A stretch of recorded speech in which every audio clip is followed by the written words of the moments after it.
Hi hello. ഇപ്പൊ നമ്മുടെ യൂട്യൂബിലെ മെയിൻ കണ്ടന്റ് എന്ന് പറയുന്നത് ലല്ലു, ഫസ്മിന, സഫ ഇവർ മൂന്നാളാണ്. ഈ ലല്ലുവിന്റെ ഒരു ഇന്റർവ്യൂ വന്നിട്ടുണ്ട് ഗൈസ്. നമുക്ക് ആ ഇന്റർവ്യൂ ഒന്ന് കണ്ടു നോക്കാം.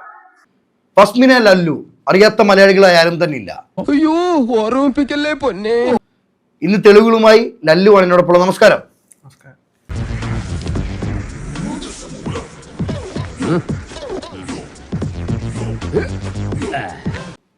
ഫസിയുടെ ലൈഫിൽ നിന്ന് ഫസി ലല്ലുവിനെ എടുത്തു മാറ്റിയല്ലേ, എൻ്റെ ലൈഫിൽ നിന്ന് ഞാനാണ് ഫസീനെ എടുത്തു മാറ്റിയിട്ടുള്ളത്.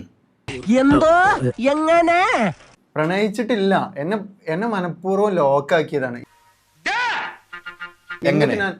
എന്നിട്ട് ഞാൻ നിക്കാഹ് കഴിഞ്ഞിട്ടാണ് പ്രണയിച്ച് തുടങ്ങിയത്. അപ്പൊ അവൾ എന്നെ വഞ്ചിച്ച് തുടങ്ങുന്ന ടൈമായിരുന്നു. ഞാൻ നിക്കാഹ് കഴിഞ്ഞപ്പോ പ്രണയിച്ച് തുടങ്ങിയായിരുന്നു, പക്ഷെ ആ ടൈമിൽ അവൾ എന്നെ വഞ്ചിച്ച് തുടങ്ങിയായിരുന്നു.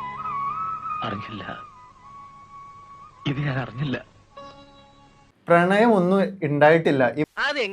പരിചയപ്പെട്ട് ഇവളെ കുറെ സാഡ് സ്റ്റോറീസ് ഒക്കെ എന്നോട് പറഞ്ഞിട്ടാണ് എന്റെ സിമ്പതി പിടിച്ചു പറ്റാൻ. ആയിക്കോട്ടെ, സ്വാഭാവികമായിട്ട് മനസ്സറിഞ്ഞിട്ട് ഇഷ്ടമല്ല തോന്നി, ഒരു സെന്റിമെന്റ്സ് തോന്നി, ഒരു സഹതാപം തോന്നി. എന്നിട്ട് അവള് വിളിക്കുമ്പോഴും അവളെ ഡ്രോപ്പ് ചെയ്ത് കൊടുക്കാൻ, അവള് വിളിക്കുമ്പോൾ ഫുഡ് കഴിക്കാൻ പോകുമ്പോഴൊക്കെ അവളെ പിക്ക് ചെയ്യാൻ ഇതിനൊക്കെ ഞാൻ അവളെ പിന്നെ തൃക്കാക്കരയുള്ള വീട്ടിലോട്ട് പോയിട്ടുണ്ട്. പിന്നെ ഫസ്റ്റ് ഞങ്ങള് ഇന്റിമേറ്റ് ആവണേ. എനിക്ക് ഒരു താല്പര്യം ഉണ്ടായിട്ടില്ല അവളായിട്ട്. ഒരു ഫീലിങ്സ് എന്ന സംഭവം എനിക്ക് അവളെ ഒരു പാർട്ടിലും നോക്കിയിട്ട് എനിക്ക് തോന്നിയിട്ടില്ല. ഉള്ള ഓപ്പൺ ആയിട്ട് പറയാലോ, ഒരു ബോഡി പാർട്ടിൽ നോക്കിയിട്ട് എനിക്കൊരു ഫീലിങ്സ് തോന്നിയിട്ടില്ല. ഈ നിഷ്കളങ്കമായ മുഖത്തേക്കൊന്ന് നോക്കടാ ഈശ്വര, എന്തൊരു ചൈതന്യം. അവള് ജ്യൂസ് ഓർഡർ ചെയ്തിട്ട് ജ്യൂസില് ഈ ബാങ് മിഠായി കലക്കിയിട്ട്, ജോയിന്റിന്റെ മിഠായിയാണ്, അത് കലക്കിയിട്ട് എനിക്ക് തന്നിട്ട് ഞാൻ തലക്ക് എനിക്ക് എന്തോ മാതിരിയായിട്ട് അന്നാണ് ഞാൻ ഫസ്റ്റ് ആയിട്ട് ഇവളായിട്ട് ഇന്റിമേറ്റ് ആണ്. അതെ, ഇതൊന്നും ഇനി ആരോടും പറയണ്ട. രണ്ട് ഫ്രണ്ട്സും ഇവളും ഒരു കാറിലായിട്ടാണ് എറണാകുളത്ത് നിന്ന് മലപ്പുറത്തോട്ട് വന്നിരുന്നത്. ഞാൻ അവളെ കാണാൻ പോയിട്ട് ഇതിന്റെ കൂടെ വാ, അല്ലാതെ ഞാൻ ഇവിടുത്തെ പോലാറുണ്ട്. അങ്ങനെ അതിന്റെ ഡ്രസ്സും കാര്യങ്ങളൊക്കെ എടുത്തിട്ട് ഞാൻ വീട്ടിൽ നിന്ന് ഇറങ്ങി. വായിൽ നല്ല നോണയൊന്നും വന്നില്ലടാ. എറണാകുളത്ത് വന്നിട്ട് ഇന്ന നേരെ അവളെ റൂമിലോട്ടാണ് അവള് വിളിച്ചുകൊണ്ട് പോയി താമസിപ്പിക്കാൻ. പക്ഷെ ഞാൻ അവിടെ താമസിച്ചില്ല. നേരെ എന്ത് ചെയ്ത് ഒരു ഹോട്ടലിൽ റൂം എടുത്തിട്ട് അവിടെ നിന്നിരുന്നു. പിന്നെ ഇവളെ റൂമിലോട്ട് വിളിക്കും, പക്ഷെ ഞാൻ ഹോട്ടലിൽ എൻ്റെ സാധനങ്ങളൊക്കെ ഹോട്ടലിൽ വെക്കും, റൂം എടുത്തിട്ട് അങ്ങോട്ട് രാത്രി ആകുമ്പോൾ ഇവള് വിളിക്കും, അങ്ങോട്ട് പോകും.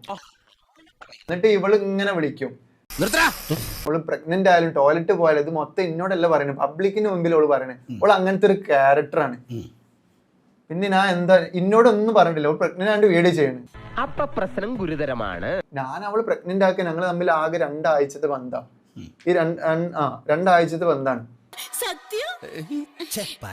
ഈ മിഠായി തന്ന ദിവസമാണ് ഞാൻ ഫിസിക്കലായിട്ട് ഉണ്ടാവണേ.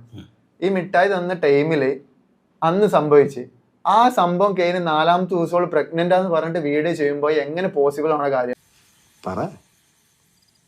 ഞാൻ വിളിച്ചു ചോദിച്ചു ഇതെന്താ സംഭവം എന്ന്. അപ്പോൾ ഞാൻ ശരിക്കും പ്രഗ്നന്റ് ആണ്. അപ്പൊ ഞാൻ പറഞ്ഞു, നീ എന്താ പറഞ്ഞേ, പ്രഗ്നന്റോ? അപ്പൊ നമ്മൾ പ്രൊട്ടക്ഷൻ യൂസ് ചെയ്തല്ലോ ചോദിച്ചു അവളോട്. ഓപ്പൺ ആയിട്ട് പറയാലേ. അതൊക്കെ ഒരു സ്റ്റോറി ഇട്ടായിരുന്നു അവള്. ഞാന് ഒരു സ്നാപ്പില് ഒരു പെൺകുട്ടിനായിട്ട് സെക്ഷൽ ടോക്ക് നടത്തുന്നത് ഞാൻ നടത്തിയാണ്. അന്തസ്സായിട്ട് പറഞ്ഞത് ഞാൻ നടത്തിയത് തന്നെയാണ്. എല്ലാ പ്രാവശ്യം വീഡിയോ ഇടുന്ന ടൈമിൽ പറയണ്ടാവും ഞാൻ വേറൊരാടുത്ത് റൂം എടുത്തു, പ്രൂഫിന്റെ അടുത്തുണ്ട്.